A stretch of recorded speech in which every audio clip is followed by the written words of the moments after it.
एक गलत belief system हमारा जीवन जीने का तरीका बदल देता है। तो आज से पक्का करते हैं, मेरा भाग्य किसने लिखा? मेरा भाग्य किसने लिखा? मेरा भाग्य किसने लिखा?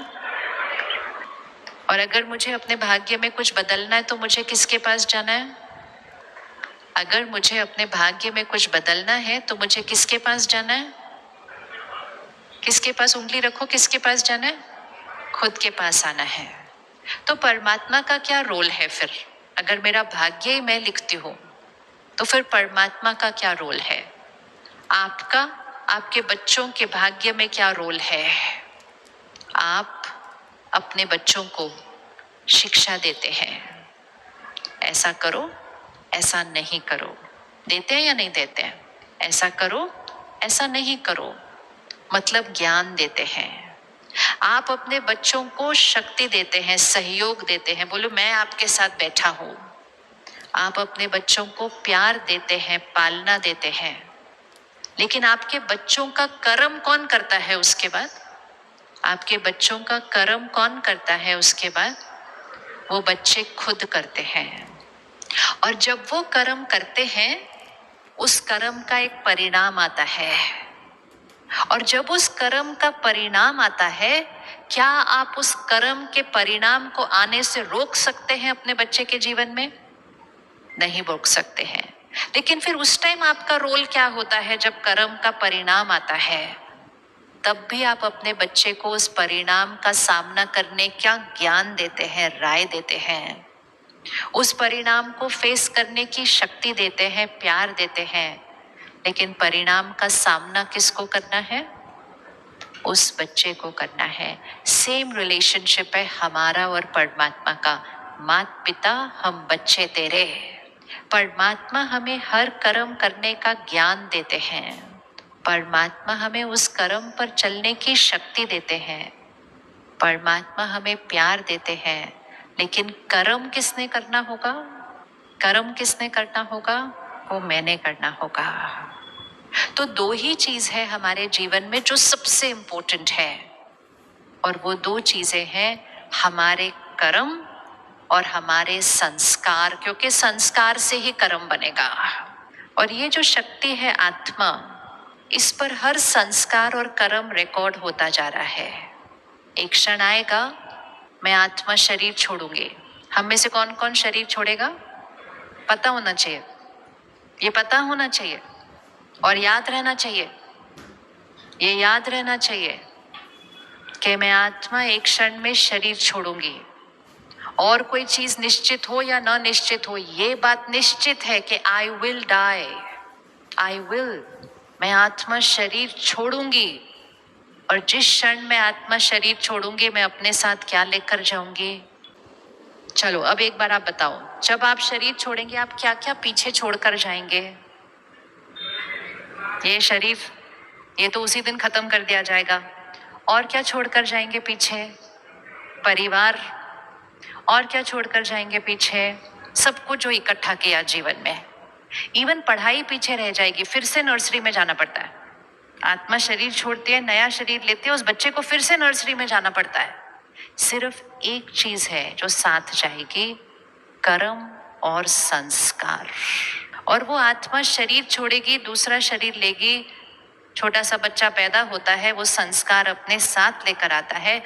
और जिस दिन वो बच्चा पैदा होता है, जन्म पत्री भी उसी दिन बन जाती है। और वो जन्म पत्री किस आधार पे बनी? कर्म और संस्कार जो वो आत्मा अपने साथ लेकर आई है। उसी क्षण दो बच्चे पैदा होते हैं, उसी हॉस्पिटल में पैदा होते हैं, ग्रह वही है, लेकिन दोनों का भाग्य अलग अलग है। आप में से जिनके दो बच्चे हैं, क्या आपको फील होता है आपके दो बच्चों के संस्कार बहुत अलग अलग हैं? किसको लगता है मेरे बच्चों के संस्कार बहुत अलग अलग हैं? ये अंडरस्टैंडिंग है। कई बार तो जुड़वा बच्चे हैं, ट्विंस, दिखने में भी आइडेंटिकल हैं, लेकिन संस्कार और भाग्य बिल्कुल अलग अलग है। क्यों? क्योंकि उनके प्रेजेंट में सब कुछ आइडेंटिकल है। घर सेम, परिवार सेम, स्कूल सेम, दोस्त सेम, सब कुछ सेम, लेकिन उन दोनों का पास्ट अलग है, वो अलग अलग कर्म और संस्कार लेकर आए हैं। तो यही दो चीजें हैं जो अविनाशी है, इटर्नल है, हमेशा मेरे साथ रहेगी। एक और चीज हम पीछे छोड़ कर आते हैं, बताओ कौन सी?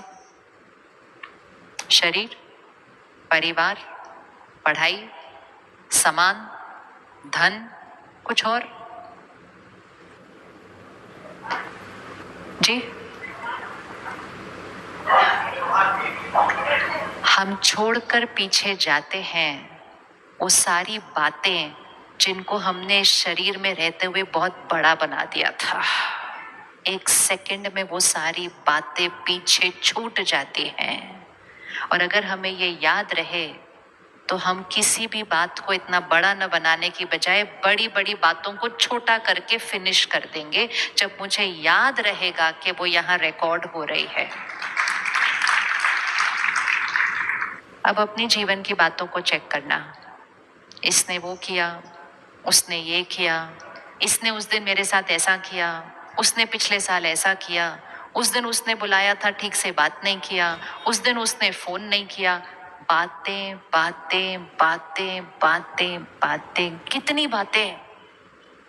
और वो सारी बातों को हमने यहाँ पकड़ के रखा हुआ है। किस किस के पास है बातें पकड़ी हुई? किसके? हाथ उठा लो, बतानी थोड़ी है बातें। अब पूछो अपने आप से, इसमें से कौन सी ऐसी बात है जो आगे जाने लायक है मेरे साथ? और अगर नहीं है तो खत्म कब करना होगा? क्या पता इस तूफान की वजह से मैं घर ही ना पहुंचूं। शरीर तो हम आज यहां से निकल कर छोड़ सकते हैं। इसका मतलब ये नहीं हम सारा दिन ये सोचते रहते हैं कि मैं मरने वाला हूं, नो। लेकिन इसका मतलब ये रेडी हम रहते हैं कि मैं आत्मा किसी भी क्षण शरीर छोड़ सकती हूँ, इसलिए मुझे जो कुछ यहाँ छोड़ना है वो अभी छोड़ना है, मुझे टाइम नहीं मिलेगा बीच में छोड़ने के लिए। और अगर मैंने शरीर छोड़ने से पहले उन बातों को नहीं छोड़ा तो वो बातें मेरे साथ जाती हैं और मेरा नया भाग्य उन बातों के साथ शुरू होता है। इसीलिए पंडित जी कहते हैं, वैसे तो सब कुछ अच्छा है लेकिन ये साल बहुत भारी है, ये 4 साल बहुत भारी है, फिर अगला ये साल बहुत भारी है। ये जो सारे भारी साल आते हैं ना, ये वो वाले साल हैं क्योंकि हम भारी बातें अपने साथ पकड़ कर लेकर आए थे, क्योंकि हमें टाइम नहीं मिला उस बात को खत्म करने का। और अगर खत्म करने का टाइम भी मिला, हमने खत्म किया नहीं, क्योंकि जिस बात को हम जीते समय खत्म नहीं कर पाए, जाते समय नहीं खत्म कर पाएंगे, ये सर्टेन है। उसको जीते हुए खत्म करना पड़ता है। जाना कैसे चाहिए? क्या लगता है जाते समय हमारी स्थिति कैसे होनी चाहिए? विजुअलाइज करो, जाना है तो जाते हुए हमारी स्थिति कैसी होनी चाहिए?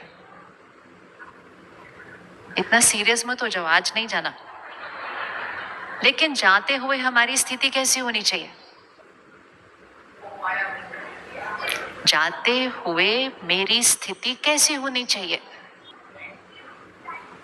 अंतमति सो गति होती है, अंतमति सो गति होती है। अर्थात इस शरीर में जो मेरी अंतमति होगी वो ही मेरी आगे की गति होगी।